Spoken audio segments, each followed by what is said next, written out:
Okay, so somebody's already here with me. Must be on the same dial as me. So I haven't been on in quite a while.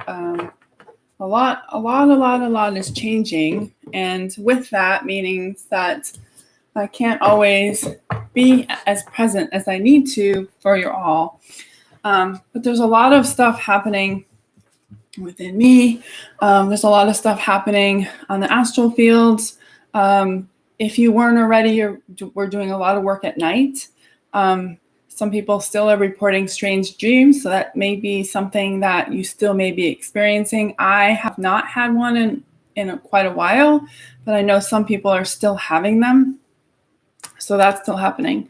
But last night, I believe, and hi, Eileen. I believe the solar eclipse was last night. Actually, I know it was because I saw pictures this morning of people, some really cool pictures some people had posted from other parts of the world that actually saw the solar eclipse. Of course, it was dark here where I live, so we didn't see it. But that solar eclipse, potent energy. So that's been building in since 2 weeks now. So that leads us to the end of May. So if you've been feeling that, actually really since the moon. So we had a lunar eclipse on the new moon 2 weeks ago, and now we have a solar eclipse on the full moon. So the moon is normally associated with the feminine, and then the sun is the masculine. But this one's double because it's on a full moon. So both energies of the divine feminine and masculine are hugely shifting in this energy of the lunar eclipse. Now the solar eclipse, I hate when they're at the same time, happened last night, but we still have 2 weeks of integration now. So that will take us almost to the equinox. Not quite, but close. Or maybe it does. What's today? It gets really close within a couple of days. So this energy that is bringing in that's coming in on the back of the solar eclipse will integrate for 2 weeks, but we're already starting to build into the energy of the equinox on the 21st or 22nd of this month. So there's going to be an overlap. We're in a very, very, I say this all the time, very, very heightened energy state. A lot of people they're saying hanging on by the seat of their pants. Maybe you've seen people around you who maybe don't know what's going on, but seem like they're like on the edge of their seat. They're not really sure what's going on. They don't understand why they feel a certain way or why things are even happening in their lives. There's a lot of people on the edge who have come to the edge, and their higher self wants them to fly, but they don't know that that's what they're supposed to do. So there's a lot of fear. There's a lot of angst, a lot of, they're saying nervousness around people because they don't understand what is really happening behind the scenes to each of us. Regardless of whether people are aware of this process that we're all going through and this frequency changes, it's happening to everyone. So it's, that's how people are. I don't go out often, so I can't say that I've seen it, but I know people have been talking about it. So what happened with this solar eclipse last night? Now, remember, we got a full moon in play. So when I looked at it yesterday, I saw it didn't really look like Earth, but it looked like a crystal ball. It kind of reminds me of the things you see in the gardens that some people put on pedestals. And it had a ring of fire around it. Now, I know that people talk about how the solar eclipse is considered the ring of fire, but this was around the base of it. And I asked, what does this mean? And they said the solar eclipse is about transmutation, burning off the old to allow for the feminine energy to build in. The moon is the feminine energy, and the solar is male. So the burning of the masculine or maybe even patriarchal energy to allow for more of the feminine flow. One of the things that came through for me that I was still blocking is allowing creativity to flow. And that is something that can be hard for a lot of us because it's been ingrained in us to just do instead of allow, or just be. And the feminine energy wants to be in that space of creativity and just allowing everything to flow. And I know from my schedule for the last, month, it's been a lot of doing and not a lot of, I have to turn that off but I wanted to have that just in case. Get rid of Facebook so it stops doing the thingy thing. Okay. So what was I saying? So we're in this really deep energy. It's transmutation. And the equinox is about new beginnings. Last year, the equinox, I had a lot of premonition dreams. I haven't had any of those in a while. I had one this morning, but I don't really remember too much. There were a lot of numbers, but I was in a hotel, not a nice hotel, definitely like a roadside inn kind of thing. And I was in a room. My hotel room included like 4 large screen TVs and a teeny bed in the corner. Like my bed was in an office with strangers. It was very weird. But this morning I moved out of that into a new one. So, I mean, I don't know. I still don't understand what they were trying to get at me for that. But pay attention to your dreams. They're still very heightened. Usually around a full moon, I'm very, very, very active with dreams. And it is quite normal for people to have very vivid dreams around a full moon. And being that it's penetrated even more so because of the solar eclipse.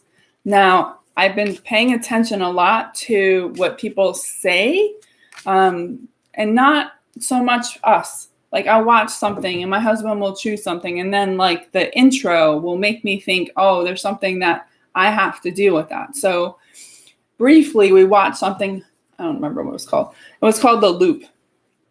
And I had just worked with a client and we were working with timelines. And I was like, I wonder. So I had muscle tested that I was stuck in a time loop.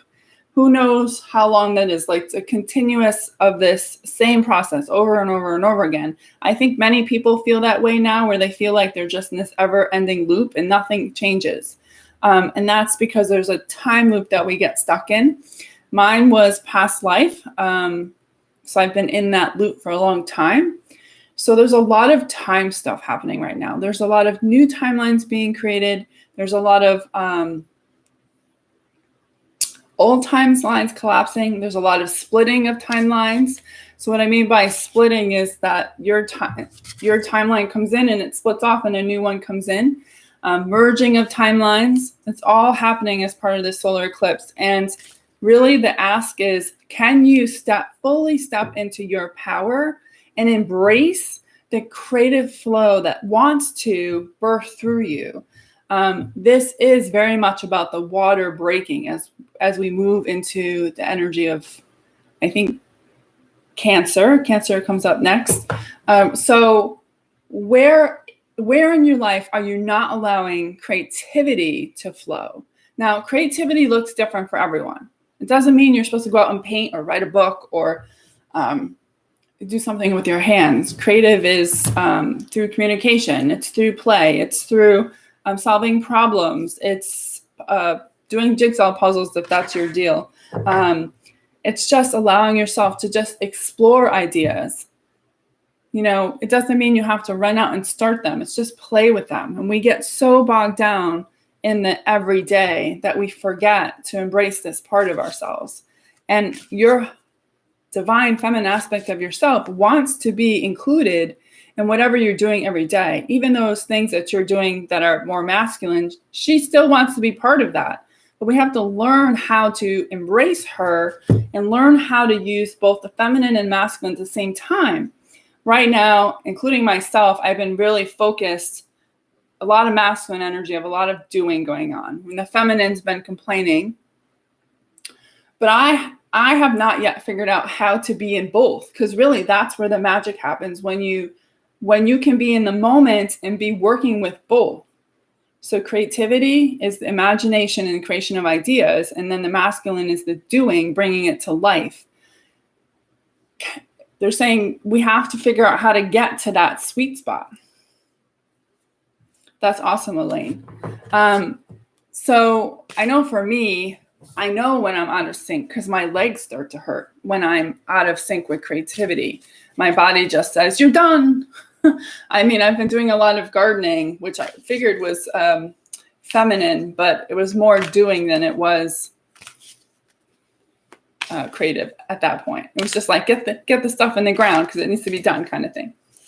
My feminine is so happy you're on YouTube. My left thumb. Yeah, you got to pay attention to that left side of the body. If your left side of your body hurts or you have stiffness or, things that are out of the ordinary, there could be something else wrong, but you may want to check in and see if your divine feminine aspect of yourself isn't like complaining, saying like, can you slow down and give me a minute? Can you just sit on the couch, read, sit on the couch, listen to music, go for a walk, something like that, where the divine feminine aspect of you can be expressed. Because I know when I'm out of sync, my left side hurts. There's just it's just a definitive answer. And the more I ignore it, the worse it gets. So if you have left-sided issues that come up time to time, just muscle test. Is this my divine feminine aspect of myself telling me that I'm doing too much and that I'm not including her in my day-to-day? And if it is a yes, then you have to, evaluate, okay, where is it that I could maybe stop and allow her space? Or is there something that I'm doing already that I can include her in on? And it's imperative that we figure that out because that's the energy that's coming in, the divine feminine essence, the balance of the divine feminine masculine essence. We have been living in a very masculine society for a long time. And the feminine, she is not stopping. That was the other thing that I saw with the energy yesterday. It was building into the eclipse was Phoenix energy, which is rising from the ashes. That's the feminine energy wanting to burn through the layers so she can shine. And we are starting to see those shifts. Hi, Holly, where there's more women getting involved in government activism. They're being more vocal. They're not being afraid to keep their mouth shut. They're standing for what they believe in. And it's happening more and more. And that's that divine feminine essence that wants to rise. The divine feminine essence is not quiet. She is not tame. She is not subdued. She is passionate, compassion, fiery energy, and she means business. And she is not going to stop on the collective, but she's not going to stop with you. Hi, Ellie. Because you came during this time, whether you're male or female, to experience the shift over from this really heavy masculine energy to this more compassionate, empathetic, I'm hearing peaceful energy than where we've been, balanced. And it's not about going full swing where the women take over. That's happened on Earth already. There was a matriarch way back when, and there are tribes in Africa and probably in South Africa that still have that. But we're going to a time where it's equal. There is no ruling of either gender. It's both. If it's a male person, that they learn how to balance both within them. Or if it's a female person, they've learned how to balance within them. So we're moving into that energy, and the feminine in us wants us to embrace creativity. And like I said before, creativity is just not about painting. And people get scared when I say creativity, and they say right away, well, I don't paint or I don't draw. That's not what creativity is. You create every day. You create with your words, you create with your thoughts, you create with your beliefs, you create with your emotional triggers. It's just what you choose to create with. You have control over all of those things as to whether you want to put energy towards those things or not. It's your choice. Or if you think you're creating from fear or you're creating from anger, you have a choice to shift that either with inner work, or maybe there's something you can just easily shift so that you can create something entirely different. That's not new. We've had this ability for thousands of years, just nobody bothered to tell us this until now. There's a lot of fear about change, a lot of rejection of new ideas from more established group. My creativity is either embraced with gratitude or looked at with skepticism. Elaine, you are a visionary. I want you to just accept that into your heart. If anybody's on this call tonight, know that you were supposed to be here. And I want you to know right now that you're a visionary. And I just want you to breathe that in. Why? Because visionaries are looked at like they're nuts.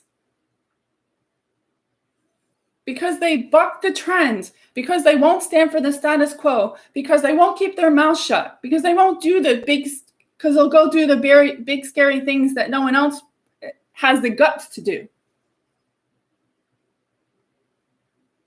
The world needs visionaries. You will help the people you're supposed to help. The others, you're planting seeds. Remember I talk about planting seeds all the time? Some people are ready to sprout the seed and put fertilizer to make it grow wildly. And then some people are like, no, just put that seed over there. I'll look at it maybe in a couple weeks. Maybe they'll never revisit it. That's up to them. It's their choice. But a visionary is someone who's willing to look outside of the four walls the society has put you in since the minute you were born. Whether your parents taught it to you, whether society taught it to you, or whether whoever taught it to you, or maybe it's genetic and it's been passed on to you. But you came here to break the reins. Like the feminine is like, let me the hell out. Let me out. Your higher self is tired of the same BS every day in and out. Remember I talked about the loop? That whole loop. Like your higher self is like, get me off the freaking track. Where is there another track where I can fly free and move out onto a different way of living? And yes, there's going to be people who either laugh at you, they'll tell you that you're crazy, they'll tell you that you're making a mistake, that you're wasting your money, all of that stuff. That is their fear. Do not let that stop you. And I know it's hard sometimes to hear people tell you that stuff because you're like, oh my God, you have that moment of doubt. That's normal. If you have it, feel it, and then say, I'm done. Okay, that's over. That doubt party's over. I'm moving on. It's only when they can get you stuck in the doubt that they win. And I don't like to think about losers and winners, but I always say your creative essence, your divine feminine planet just wants you to play with the idea of things. And when you get stuck in that doubt factory, the playing stops. And then you just focus on, okay, I have to make this right. And that's where we get stuck in the masculine and we can't get out. Instead of coming back to the feminine and okay, so how do I just play with this? What would happen if I would just play with this? No expectations, no, I'm hearing no buyer remorse, whatever that means. The expression of feeling the joy of it and the happiness of it, whether you have achieved anything or not. Just allowing yourself to be in that. Who needs me? Reaching out to past acquaintances now. So you must ask from your heart. So I'm in a lot of shifting right now. So I'm not doing a lot of reach out at the moment. But there's a lot of things shifting in preparation for me to have a more expansive place to reach. And I'll talk about what that is and how some of what I'm doing is changing. But we are literally in a place where we're being asked to let go of the past. And that means that sometimes that means people got to go. And these could be people you've been friends with for 30 years. If they're not where you're at anymore, it's just going to cause you strife and them. Because when you're around them, they're going to always be looking at you like, what the hell is she doing now? What trouble is she getting into? And they see it as trouble where you see it as joy and happiness and freedom. And there's nothing wrong with that. Embrace that. Be that. That's what your higher self and your divine feminine essence came here to live. This freedom to flap your wings and fly as high as you can and see where you can go. I mean, many, depending on how long you've lived in this lifetime, you've had a very defined perception of what this life's supposed to look like, right? You go to school, you go to high school, you go to college, you get married, you have children, you have grandchildren, and that's the container that you're expected to stay in. You're not expected to go outside of it. And many people will actually do their best to discourage you from doing that because you break the system. The systems that are set up, that have been set up for a long time, if we're not in it, they don't work. And there's fear from people about not only about you shifting out of it, but fear of what happens when not enough people are in the system to sustain it. Hi, Beth. Yes, that's right, Elaine. Leave the burning ship. That's right. It is sinking. And many people can feel it. They can feel that there's something going on behind the scenes and they don't know what it is. You know. So get off and paddle to wherever is the next horizon or island or whatever it is that you're going towards. And eventually people will start to follow you because you'll start to live where they hoped they could be. And sometimes visionaries don't have it easy. No one's done it before. So you're paving a whole new path. And then those people behind you that want that whatever it is that you get in the end will already have a bridge. You're creating that bridge. And we can't worry about the people who aren't ready to cross. They may cross, they may never cross. It's not your thing to worry about. And even with family, we have to be okay with that and trust that that's even their path and that we have to let them choose. But you have to own being a visionary. And if that brings up strife in you, I invite you to look into why you can't see yourself as a visionary. In all honesty, I think every higher self has the ability to be a visionary. Now, it doesn't mean that you're going to invent the next new car or the next new transportation device. It can be simple as solving a family problem that's been going on for decades, and you're the one who stops it because you have a new idea that no one else thought about that could solve that. So it doesn't have to be like grand visionary where you're like making the next technological advance or whatever it is. It can be small, but yet big, right? Visionaries aren't all, famous. There are many visionaries people haven't heard of. But I believe the higher self wants to be a visionary. You're a creator. You co-create with source. We all do. And that's part of being a visionary. Some sadness to seeing the drowning victim.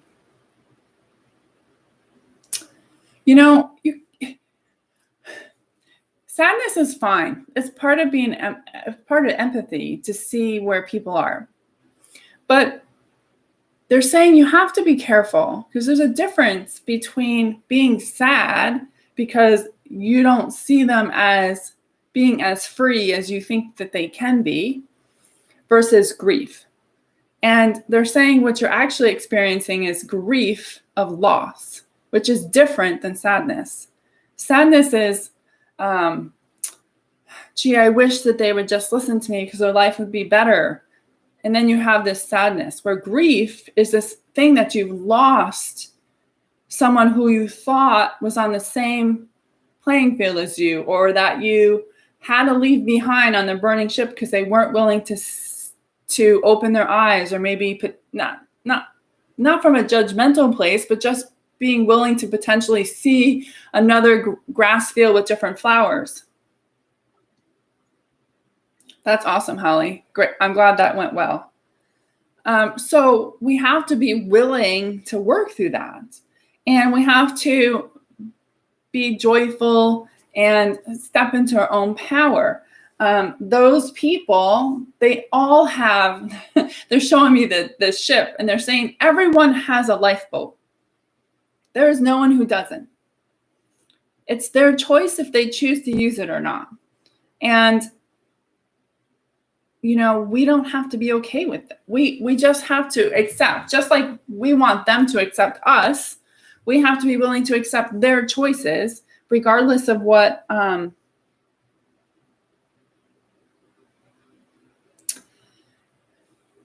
more convincing is just some part of you who feels, if you feel as though you need to convince somebody, there's an ego thing going on. Why do you need that? Your soul and your higher self, for the most part, will recognize that someone else who isn't ready to see it the same way as you, or at least be open, right? They don't have to see equal to you, but are just willing to listen, right? Then they're not ready. And the higher self and the pretty much will recognize when somebody isn't ready. But when you say, oh, I feel like I have to be more convincing, be careful, because that may be ego talking. And we don't want ego to get stuck in this, because ego will mess this all up. And also make sure there isn't a limiting belief. I know, Elaine, we've worked a lot on where you've had to leave quite a few people behind. Another lifetime. So if that's you, then, you know, be okay with that. And they're saying for you specifically, instead of feeling more convincing, they're saying embrace the grief. Allow yourself to express that and let it go. And only after that, allow yourself to revisit and see whether any more convincing will do, or is the convincing just your way of trying to avoid the need to grieve? Does that make sense? So this is all happening. All this stuff is shifting. We're definitely going through transformation of ourselves. The Ring of Fire is around each of us. It is transforming each of us on levels, mental, spiritual, and physical. I wrote notes before, and I hate when I let go. I said, let go of old fears. So there's still a lot of fear and anger around, just in general. And in Theta healing and then the higher self illumination healing that I do, I teach that you create your reality based on what you focus on.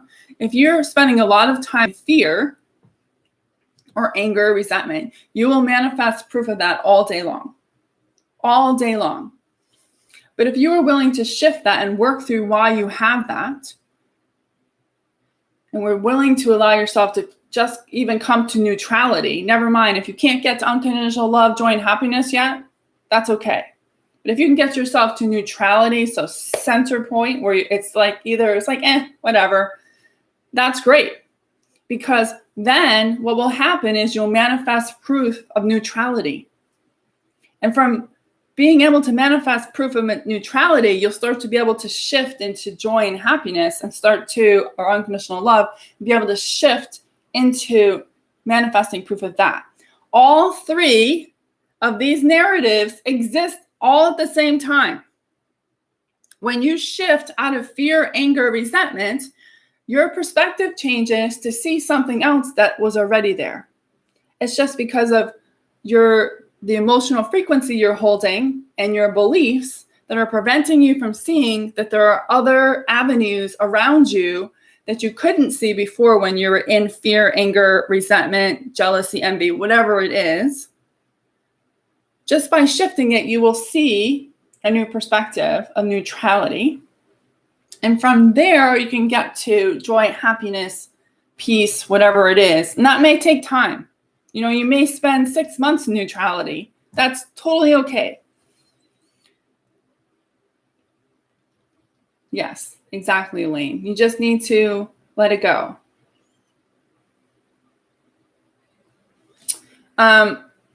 Grief is something that isn't, we think about grief when people die, but grief is so much more than that. And it's not something that many people find comfortable in expressing. Elaine, especially, you've shifted so much over the last 4 or 5 years you've worked with me. And a lot of your friends haven't. There's no judgment there. It's just that the person that they knew doesn't exist anymore. And they're saying you can't keep trying to be the old Elaine because that's not living your truth. And there's a grief in that. You not only grieve the loss of the friend, but you grieve the loss of the connection you had with your old self. And some part of you had hoped that the new self could have that same connection, but those aren't your people anymore. And I know you're involved in something else, and you're making brand new connections with people who are totally on the same wavelength as you. And you need to embrace them more and let go. This part of we're in is very much about letting go of things that no longer work for us. Not just because, we're ready to create something brand new, fresh canvas, but they're just not, they're not relatable anymore. And even without the spiritual path, I'm sure you can think of times in your life when you're just like, you come to a place where if one friend goes this way and one friend, you go this way, and just go, well, I wish you luck. I hope you have the best, but this is done. And we have to allow the grief to come from that. It's totally normal. But back to letting go of fear, anger, resentment, all of those low vibrational things. That there's this idea that we can't take our eye off of some of the things that are happening in the world. And in that, you just manifest proof of the fact that that's happening. Remember, law of attraction doesn't care whether you want positive or negative. It does not care. But if you're focused on fear or events, world events that are happening, you'll just see more and more proof of that over and over and over again, because that's where your focus is. If you want to see something different, it's up to you to change. You have to be willing to work do the inner work to be able to let go of needing to know every tiny detail about what's happening there, come to neutrality, and then from neutrality, create something new. We have to be willing to let this go. It's very apparent that we all can very easily create new timelines. But if you want to create new, fresh timelines that resemble more of a pre-Atlantis timeline, maybe Lemuria, then we need to be willing to let go of the last 100,000 years of BS that's happened to us on this planet. And it doesn't have to take a long time for you to do it. It does take patience and trust. Thank you. Thank you, Elaine. Yes. My face, oh my God, my face. I can't even tell you. I'm a little red tonight. I've been in the sun. But it's been much better. So it's time. I'm hearing it's time. All these events are happening. The lunar eclipse. We got the solar eclipse. We have the equinox. We move into July, which is the Egyptian New Year's at the end of July. And then we have the 8/8 gateway. The summers are always intense energy. So we have to, this is all a push for us to let go of that stuff that we're creating more suffering for. And honestly, that's all fear, anger, resentment, envy, all comes from one thing. This idea that we live in a world of suffering and sacrifice. And in the new world we're going to, that's none. But you can choose to create another timeline of suffering if you can't get yourself out of believing that the world can be a world of no suffering. And we've lived through tons of experiences that have proved that to us. And you may actually also have vows and contracts around needing to suffer, maybe because of something that you did in another lifetime. Yes, and we take on other people's suffering. I just did a whole empath class. And And that was a lot of what we worked on about, there was, I don't remember what the beliefs were that we worked on, but one of them was like, I believe in order to be in alignment with God, I must take on other people's suffering, and that's taught from religion. My religion, I was raised Roman Catholic. We were taught that. So that's something that's ingrained in us. But the other thing is, there was another one. I have to take on other people's suffering in order to make them feel better. I have deep trauma from taking other people's suffering on. There was a lot of that repetition during that class about clearing that stuff. And we did clear a lot of it. And then we had to dig deeper with some of the people who were on the call. And a lot of it was related to Jesus. So lots of suffering around this. This all goes, at least if you're Roman Catholic, it's probably wrapped up in this a lot. A lot of the things they talk about with Jesus is that we have to suffer for our sins. He came here to save us because we're either not good enough or that we suffer or whatever it is. And there was guilt in there. So that is something that many people do. It's not something that is not on normal. If you're an empath as a psychic sense, you are more than likely taking other people's suffering on. And it can be deeper than just clearing your auric field. I mean, you can clear your auric field all day long, but if you have beliefs or vows and contracts or even trauma that you've experienced from taking on other people's suffering, you could be replaying that record over and over and over again. And the goal is to get rid of the record. This is what they've been showing me, like take the record off the record player. And we used to smash records, like take that record off the record player and smash it into smithereens and allow yourself to create a new record where you don't take on people's suffering. As an empath, that is not your job to take on other people's suffering. Your job is to be able to use your empathic senses in order to connect to people through their emotions, because you can feel what they do. But part of an empath is not for you to take on their emotions or their suffering. So if you have that, you have to get rid of the grooves, which are the beliefs or the traumas in the record that you're playing, so that you don't do that. And then you can really step into what it means to be a true empath and how to really use it so you're not impacting your own mental health. Because if you're somebody who, as an empath, takes on other people's stuff, that impacts your mental, spiritual, and physical health. It's heavy. And even if you can get rid of it, that's not what we're supposed to be doing. That's not what that gift is for. So if you're doing that, that is something that you need to look at. There was a belief we cleared around, I have deep trauma from taking on other people's suffering.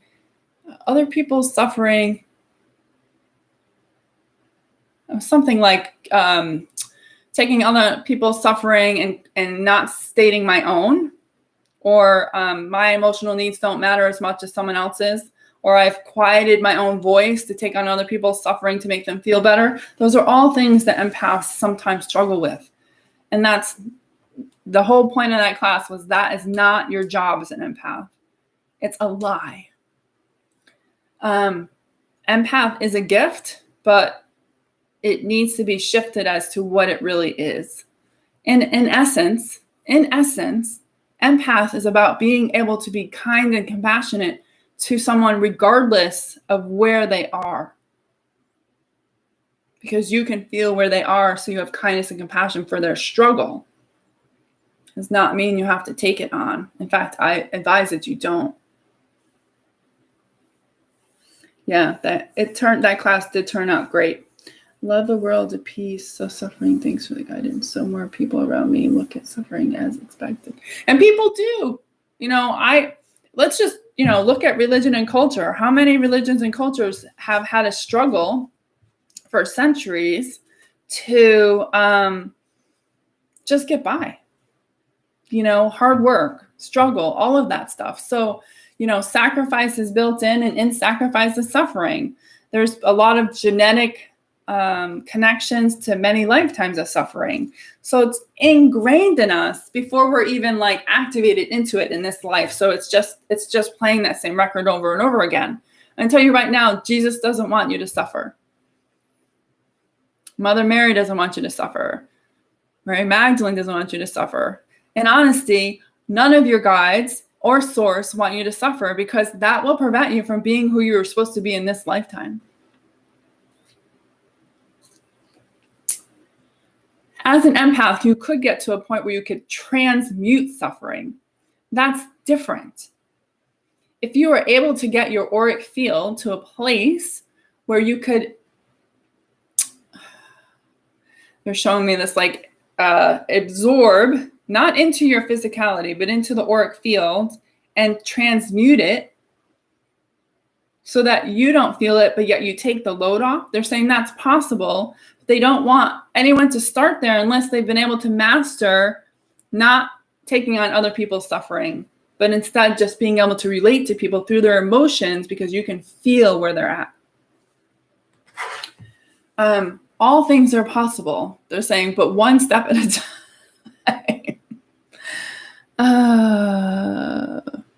And then the other thing that's starting to happen, and this is where my work is really shifting. So I've been doing a lot of work around psychic senses, helping people really get clear on that, abundance, manifesting, all of that. I'm being called back to my roots, which is the Egyptian pantheon. My work is going to shift a lot into really channeling and connecting to the new frequencies that are coming through the pyramids in Egypt. They each have their own flair and personality and message, with initiations on how to connect to them yourselves, how to find out which pyramid you're working with. Even if you're not doing this actively, know that your higher self is working with a temple or a pyramid already in the energy, and what that pyramid represents for you. Think of it as like a lesson book. So I'm going to starting to bring that through. They've been waiting at least a year for me. Like, are you ready to do this yet? So I am going there. It's time for me to step into my own power, right? It's time for me to realize my own truth, and everything that I've done over the year with the programs I've done have gotten me ready to understand how this is going to work. So there will be classes. I don't have that all set up yet. They'll be able to take them individually or together or whatever it is. And eventually it will be a book. But we'll start with class. So those of you who are interested in this stuff will be on the cutting edge, because you're going to get it first. But so there's with the shifting that we're going through in 2021, a lot of these old ancient sites, they've been active. Some of them are already active, but some are being activated, and some are being activated at a higher level. Like, new information can come through. We can access more of what they are. So, and I've been guided to start to help the pyramids bring that through. Now, there were pyramids all around the world, but we'll start with the ones people recognize, which of course are in Egypt. We have Mayan ones. I don't feel as tied to those as Egypt. But this is all of this stuff is changing. Like, there's not one thing. But the biggest thing the biggest thing we need to focus on is let go of the old fears. And it doesn't have to be stuff around what's happening on the collective. It could just be stuff in your own life.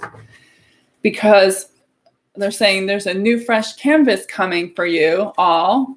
And we want it to be as white as possible, or as clear as possible, or whatever color you want it to be, as pink as possible, or as green as possible, so that you can draw and create whatever it is you want from a place of peace, flow, abundance, happiness, and joy.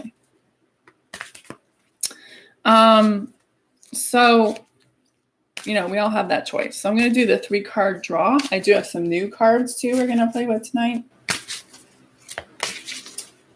But let's see what these are first.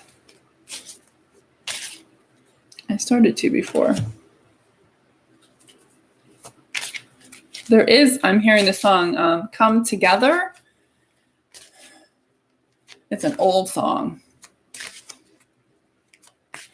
Come together, right now. I don't remember what the rest of the words are. Someone else might know. I don't know what they are, but there's a call for us to come together. So the other thing that's happening is for many years, many of us, including myself, felt like we were on the path alone, that no one else was even close to understanding where I was. And I'm at the point now where I'm being called out of the shadows. We're all getting the call to come together, to work together, to be one. So I've talked about being involved in a networking company with the light therapy patches. That's a whole new community for me. It's been amazing. But I'm also starting next week joining with, I had Facebook open for this reason, and now I don't remember what it's called. I think it's the Holistic Health and Wellness Global Healing Exchange Facebook group. I will be doing weekly lives in there. I will be posting Beatles. See, that was before my time. I don't remember that stuff at all. Where I'll be doing weekly lives and I'll be posting regularly there. It's just my first way of, or second way of collaborating with other people and getting myself out there. Now that I've gotten past my fear of being on video, my fear of being on social media and all that, I'm finally ready. But that's what we're being called to do, is to come together. This idea that we're all supposed to do it alone is over. I mean, even Elaine, with what you're in, even though you're working on something, you're not alone. There's a whole group of people who are supporting you. So it's not that you're going to just be focused on one thing, but we need to come together and allow each of us to support each other in where we're each going with a greater vision. And you might have multiple groups of that. You might have 2 groups of that, or maybe 10. It really depends on what your higher self has in mind. It's in their rule book.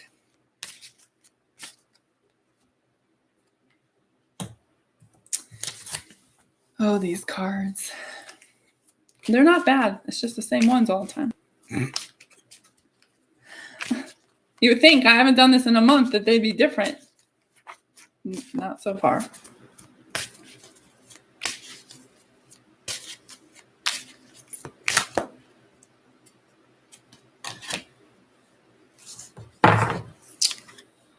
Okay.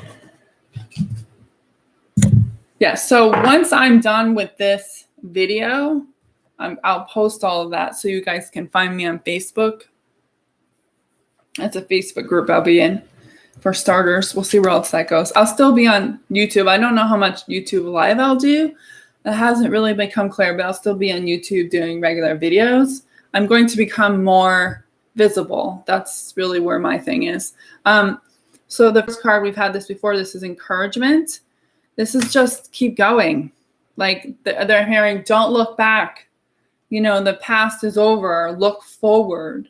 They're saying some of us are still looking back behind us, wondering, what will happen to certain people. But like they're saying some of what we're being shown to do now doesn't look at all like the old. And there's this sense of, they're saying stability and knowing in the old that they're saying can be tempting to go back to, but they're asking us to continue on their journey. So think of this as your guides or source nudging you gently with encouragement to keep going. We're not at the end of this cycle that we're going through, this purge energy. You know, it's purge on an individual state as we go through this transformation, to keep going, even though things look really rough around the edges. And then this is when I laugh, because we keep getting this card, which is into the unknown. And, you know, these cards go together because they have to keep nudging us into this energy of into the unknown. We are in the energy of the unknown. It's not like we're going into another place of unknown. We entered this, I'm hearing, in January. So we don't know where we're going because our higher selves have never birthed into our physical bodies before. We usually have to die first and come back as a body. So we're in this whole new playing field and learning how this is going to work. There isn't anybody who can say it's one way or the other. No one's been here. But this is our encouragement to keep walking in this journey into the unknown. You may have projects that you're starting now and you have no idea where they're going to go, or maybe you don't have anything and you don't know what's going to happen. That's that journey to the unknown. We're still in that process, and they're asking us to embrace it. And then the last one is magical map shifter. And this is basically you get to create anything you want. In this journey to the unknown, your higher self has a plan. He or she knows exactly where you're going in this second chapter of this life, if you will, from a spiritual point. He or she knows exactly what is coming, where you'll be in a year. They've got all that planned. But your conscious self can still create.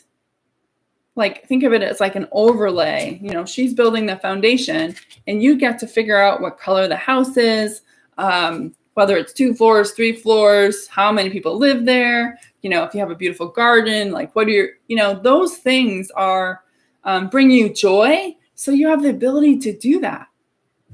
I'm hearing you have to learn how to shift and manifest from joy instead of fear.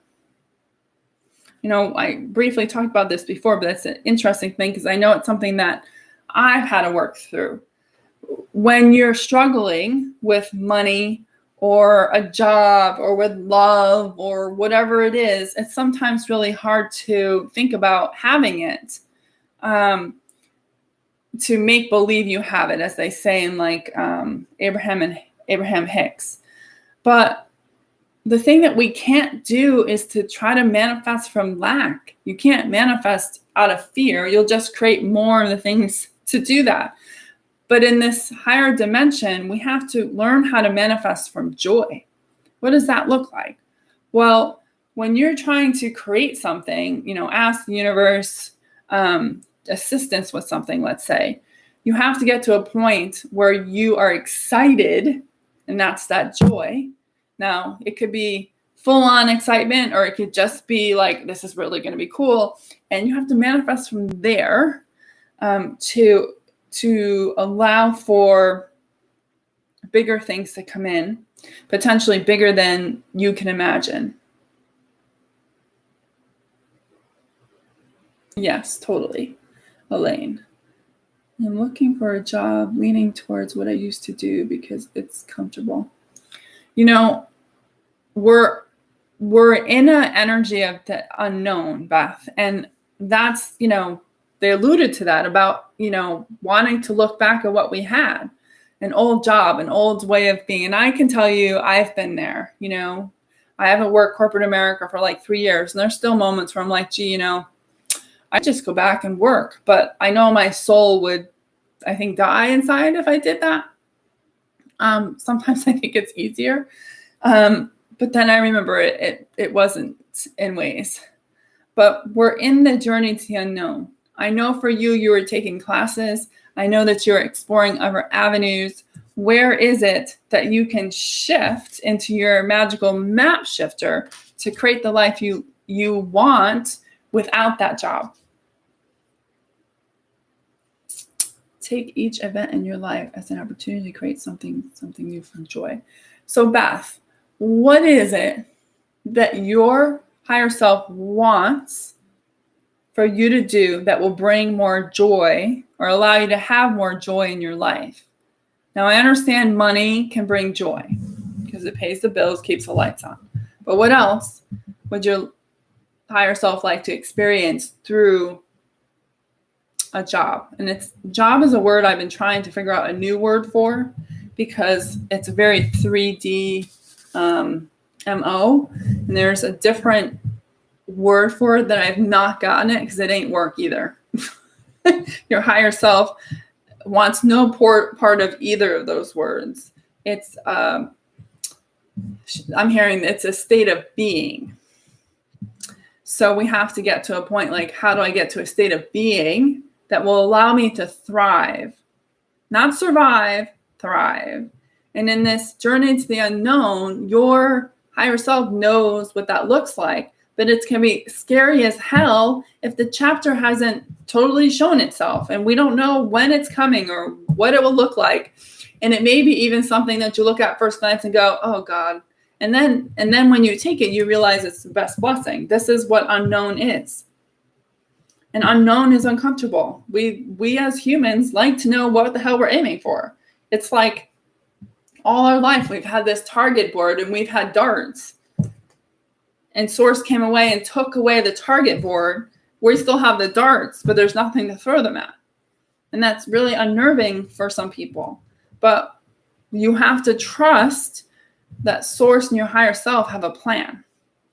And if you want to have an idea as what that is, you need to sit with your higher self and ask her, is there something I'm supposed to be doing? Is there something I should put my focus on? And they're saying also allow yourself to be in the creation process to be able to create something that will give you the money, but also the joy. Because I know that job that you're thinking about brings the money, but it certainly didn't bring you joy. So just some things to think about.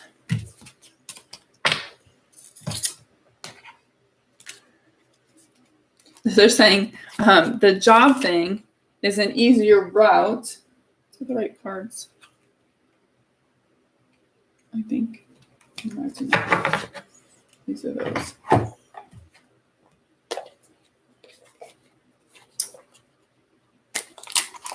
That's right, Elaine. And, we all have the ability to do that. It's not one way or the other. Okay. So I've got some new cards that totally attracted me. These are from the same woman who does the map cards.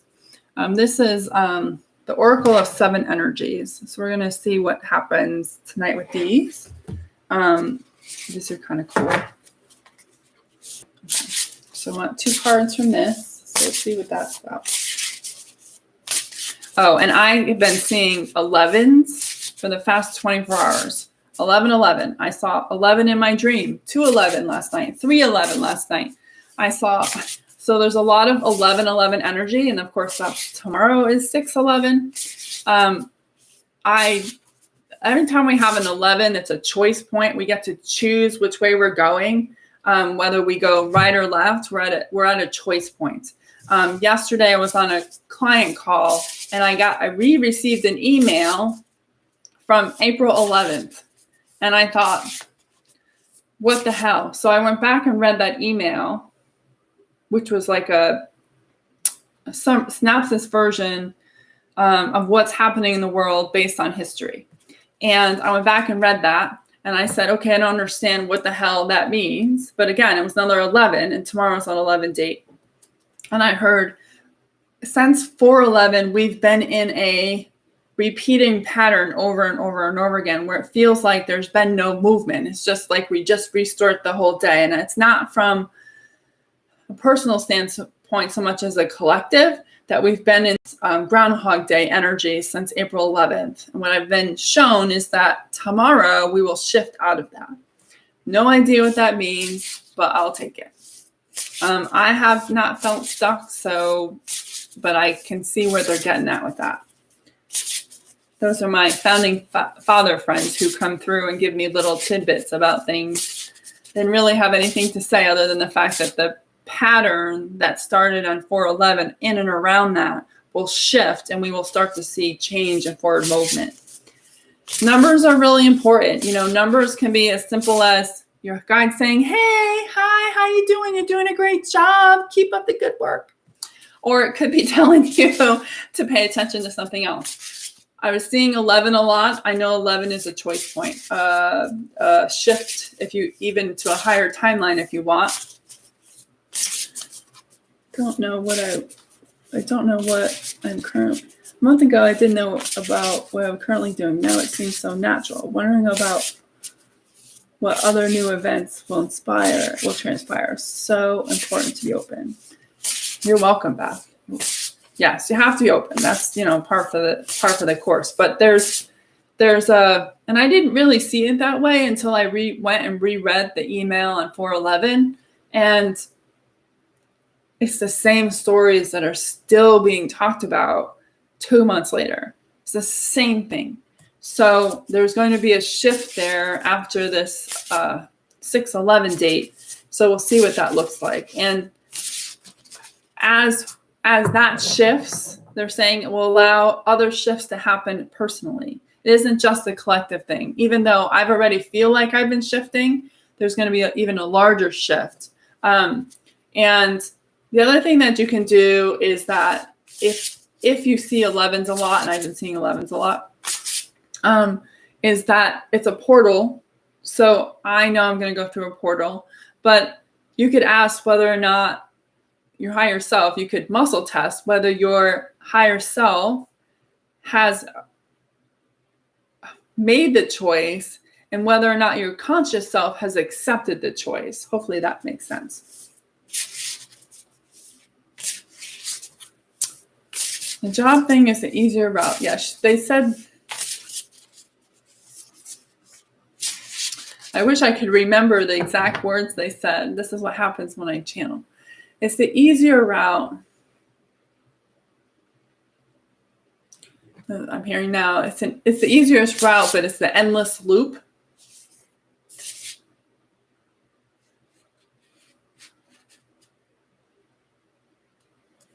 I don't remember the exact words. Maybe if I don't pay attention so much, it will come through. But it was something, it was very tongue-in-cheek, the way he said it. The job is the easier route.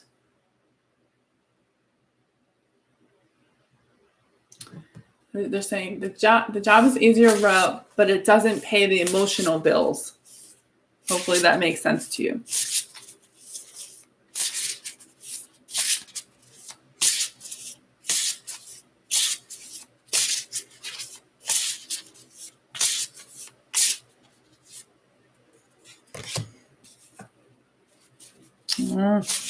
I love these cards. They're just beautiful. Beautiful uncaging. That's interesting.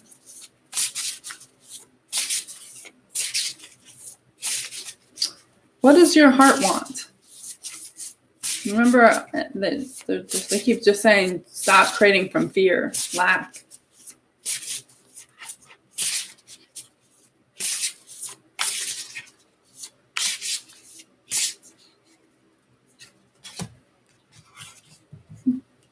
Very interesting energy with both of these cards. So the first one is beautiful, beautiful uncaging. This is energy. We're in all that fire energy around this heart with this key. I'm going to read this in a minute, but I'm going to tell you right now, you have the key. And this key isn't just about finding love or having more love in your life. It's about self-love, about embracing the potential that exists within you. You know, that scary part that you're afraid to let other people see because you might feel too vulnerable, or you're afraid people won't like what they see. So the beautiful uncaging, at this time, you're being called to assess where guilt is playing a part in your life, recognize how it's affecting you and others, and address it so you can release yourself from its grip. Guilt is a powerful emotional state capable of transforming difficult situations. It keeps you accountable for your actions when you've done something that causes harm. However, it can also feed a self-sabotaging cycle that fosters codependency and a distorted sense of personal power. Self-blame can lead to behaviors that perpetuate low self-worth. Have you done or said something for which you need to make amends? Have you disregarded a boundary or broken a promise? Guilt can make you aware of potential ways you have given injury and shown you how to redress the transgression. When you sincerely admit you are wrong and begin the process to fix it, this is an act of accountability, responsibility, and liberation. Take a moment now to consider what you have harmed others or yourself. This knowledge will free you from the story you tell about it, so you're able to connect with truthful remorse. Now is the time for rigorous honesty as you take a self-inventory with a neutral state of mind. A good question to ask yourself now is why the guilt is there. You might be taking on a burden that is not even yours to carry. Pay attention, take action, and uncage yourself from the prison of your own making. You know, I didn't talk about guilt before when we were talking about fear and anger. But guilt is paralyzing. Fear can be paralyzing, but guilt can be so paralyzing. If you have any fear of any guilt around this idea that, you could be better off as someone else, or maybe you did something indirectly and feel guilty for it. If you, even if you did something directly and didn't realize, maybe you feel guilty about it. I have a guilty conscience, and I will feel guilty about things that I should never feel guilty for. It's just part of who I am. And it's a cycle that I know I have to break. So I always hear why? Why are you feel guilty about that? You have nothing to do with that. You had nothing to do with that. Why do you feel guilty? And it's something that we all need to,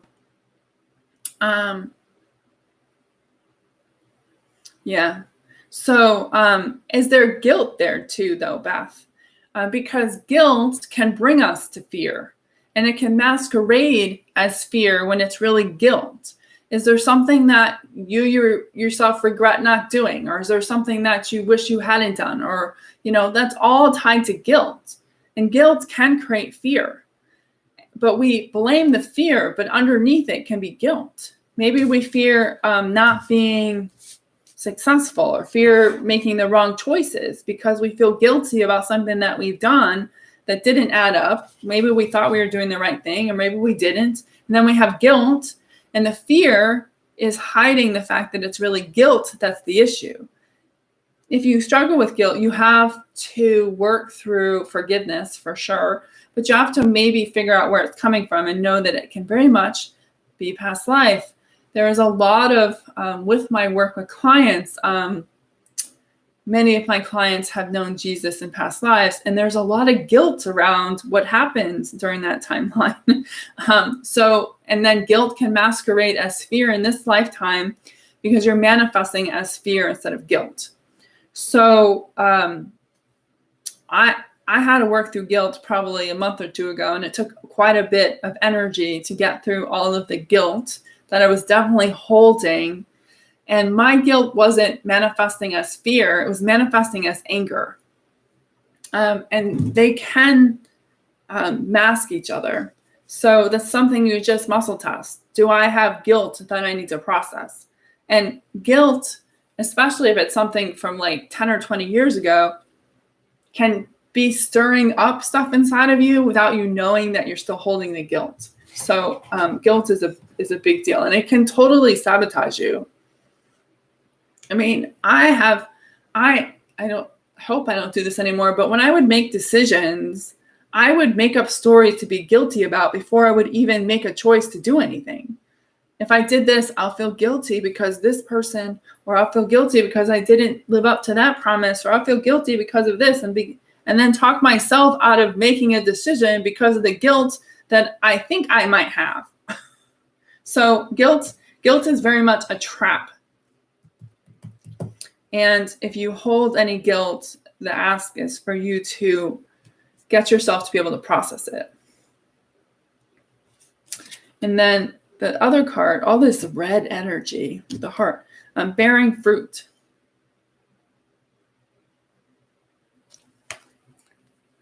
There's a face in this tree. I don't think you can see it, but there's a face in the bottom of the tree with the heart at the top. Actually, I think there's actually eyes in the tree. But anyways, this is a very multi-dimensional picture.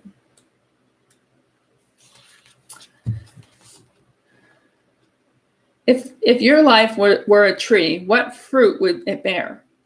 Envision the results and the efforts you put into achieving your dreams and desires in partnership with the divine. Can you see the way you think, feel, and believe reflected in the material world?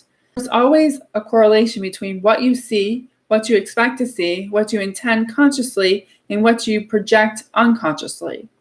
Everything is intrinsically connected. Magic flows through you from the unseen world into the world you perceive. Moving from the realm of non-ordinary reality to ordinary reality, you birth ideas and thoughts into form and bring your most cherished desires to fruition.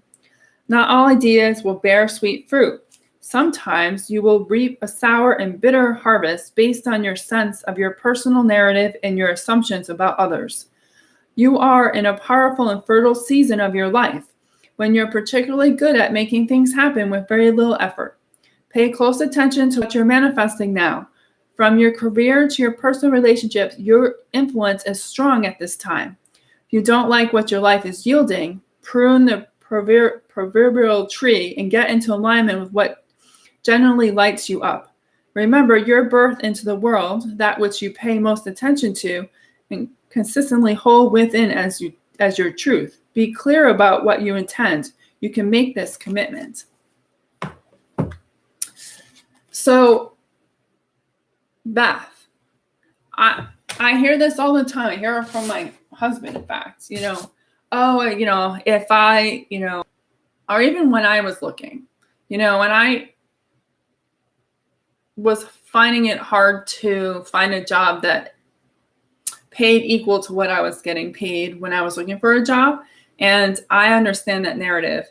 But as long as you believe or fear that you're not going to find a job that will make good enough money for you in this new way you want to be, then you will just manifest that. And you have to work through why you believe that. And I know that it's a narrative in the collective. Like I said, I was definitely there, but you will forever manifest proof of that if you believe that's true. And that will just drive you back to that job that will pay the bills. So somehow you have to break that cycle. And it is breakable. I want you to know that you can break that cycle. Doesn't mean it's not. It could be a flip of a switch, or it may take a couple of days to work through, but know that you can. And when you can sit in it and catch yourself when you say, oh, I'll never find another job that makes the same money, and say, no, I will find a job. Because when you say this, you make a decree to the universe that tells them what you want. I will find a job that I love, and I will make equal or more money than I did before. And that's an ask to the universe to provide. Your words and thoughts is creating. So you have to shift there. If you get stuck in the fear, you got some inner work to do. But we're totally in this new energy of creating new. That's part of the journey to the unknown. We may not know what our seeds will birth unto. We may not know how our money's going to come, who our collaborators are, who will be partnered with, what business we're in, what career we're in, who, all those things, who we're friends with. But your higher self knows, and you can add seeds to have birthed. Very right time for this right now. I'm going to do dragons. I had another card that I'm going to play with, but next time we're going to do dragons. Yes. We got 2 dragons tonight. So 1 or 2 tonight. I can't wait to play with those cards again. Maybe I will come on more often. Okay. So, Beth, I just heard, what if you were good? What if you were good enough? I just said, Beth, what if you were good enough to find that job? And can you embrace that? Or is there something else that you need to look at in order to get yourself there? Because you are good enough. You're good enough just the way you are. Dragon 1, please. Let me drink.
You're welcome, Beth.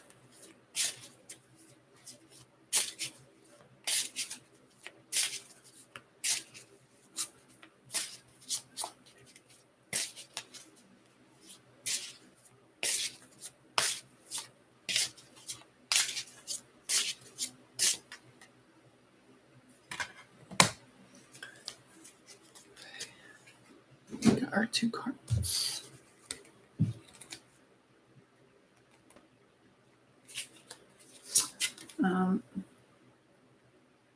This is our first card. This is Illuminaire. To light up.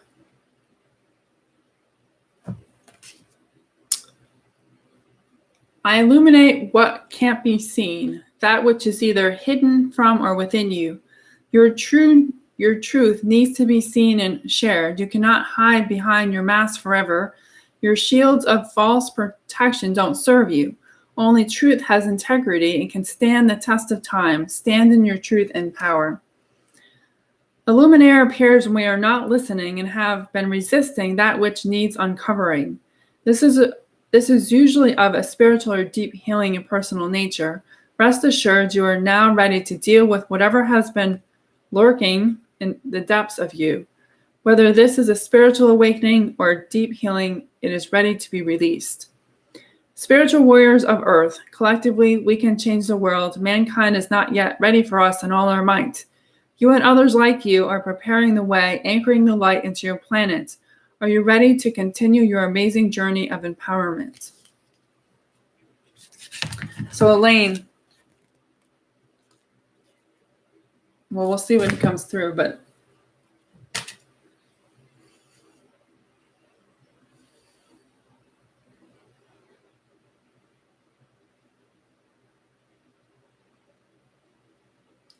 while I appear, I have work to do. Anyways. So this dragon is here, and he's holding this giant torch. And he handed it to me, and I handed it back to him. That's why I said, I have my own work to do. I want you to imagine that however you feel, that you're taking this torch from this dragon. Can you? If you can't, what is coming up as to why? It's time to take the torch. It's been burning bright, waiting for you to take it and run with it. As you run with the fire, many people will be attracted to it like magnets, coming in to see what the hubbubaloo is about this burning flame that is exuding from your heart space for the world to see. But know that there are going to be people who try to douse it out, to spray water on it, to contain it, for fear of what it might spread into. And I'm here to tell you to keep going. I will relight the flame every time someone tries to douse it out and succeeds. I will remind you of why you are here, what your purpose is, to shine that light as big as possible. You did not come here to hide in the shadows, to wait for everyone around you to be ready.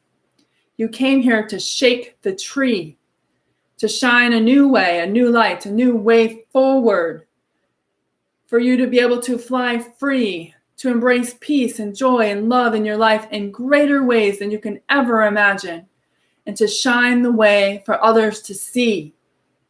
But you shining that bright makes people afraid of their own shadows, afraid of what your light might shine on their shadow that they might see, or worse, you might see in them.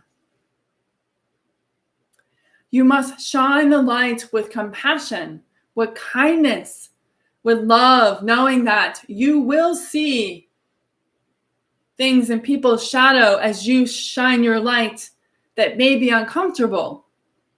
But know it's their journey. You must make peace with it yourself. Be separate from it in a way so that you can allow them the space to explore their own shadow. Some people would be open to you helping them understand what really holds them back in the dark. But right now, you may find more who want to just hide and shiver in their own darkness.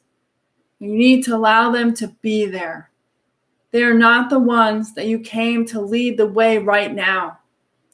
And by you jubilantly running across the bridge, across the meadows, across the fields of grass, paving a new way, you will bring in others who are excited to join you, excited about the potential of what you might create, the potential of what they might be able to create in your wake, in your light. Yes, it can be lonely being the only one on the path, or maybe not knowing who has come to join you just yet. But know they are there and they are coming. Those in the back that you've been trying to light up for a long time know where to find you. They know that you've carried on and you're carrying the light full and strong, moving forward, embracing the light, shining brighter and brighter. I ask you to stop giving them permission to put out your light. They do not have that power over you unless you give that to them. I want you to take your power back and say, right in this moment, no one has the power to put out my light. Putting out my light doesn't make people feel safe. It just lets them cower in their own sadness, in their own grief, in their own anger and fear. Your light is there to shine, that there's something different that they can embrace, not to cower down because they want to stay in the darkness. You just need to move on and let go as best you can. Send them love.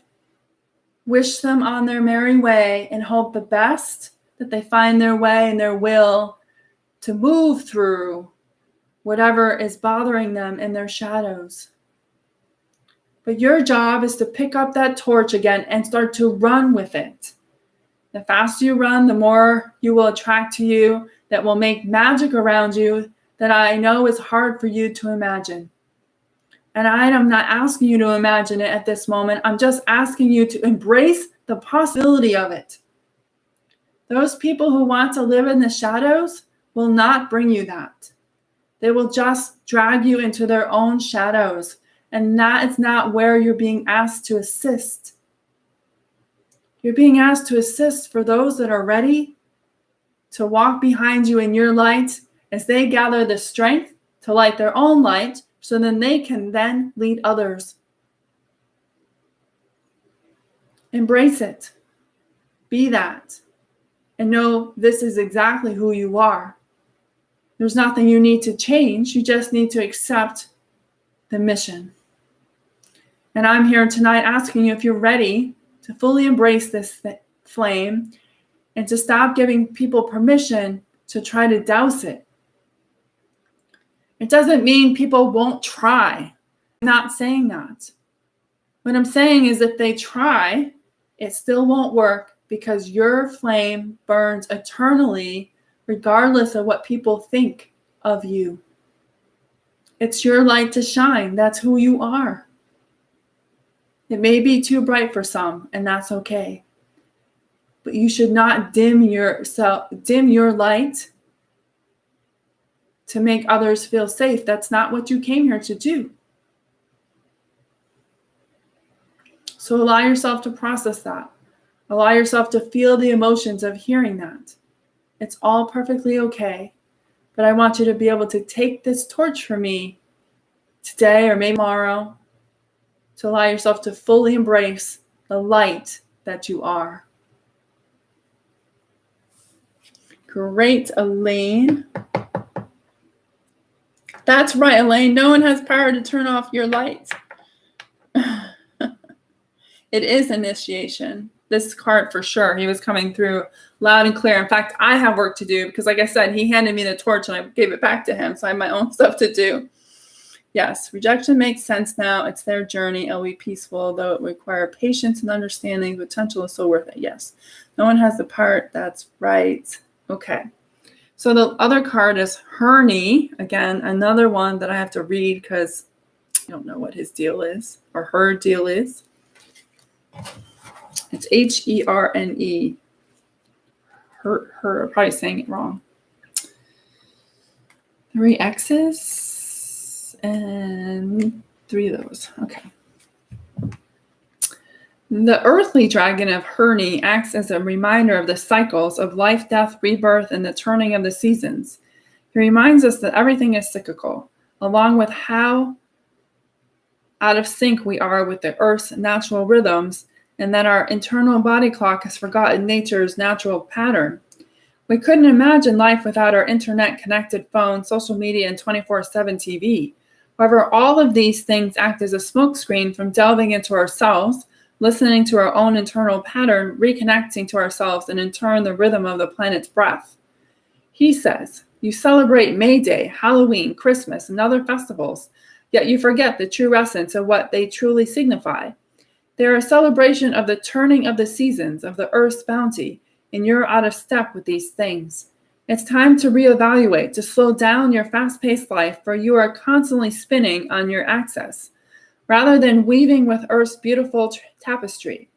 Look at the trees, watch the waves, and listen to the bees. Your body and mind need time to rest, to recharge.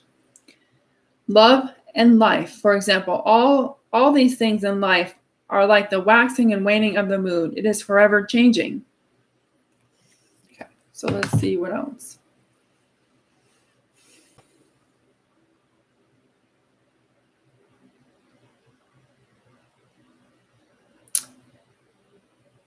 He's in a forest. He's saying less pushing, more allowing.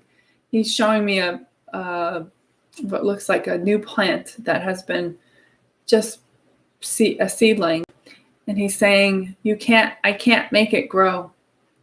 It grows at its own pace. It has its blueprint of life and how it gets taller, when to bloom, what nutrients it needs to pull from the dirt, how much sun it needs in order to photosynthesize the energy into its own life. You cannot push those things. They happen organically. Many of you have lost touch with the things that happen within you organically. These are rest periods, but they are also knowing what's next, what's really on the horizon and where you are to go. You've lost your compass, if you will, your inability to understand where the wind is driving you towards. The answer does not lie outside of you. You are not manifesting something outside of you, waiting for it to come to your door and knock and say it's here. Instead, what you're working on manifesting and creating in your life comes from within.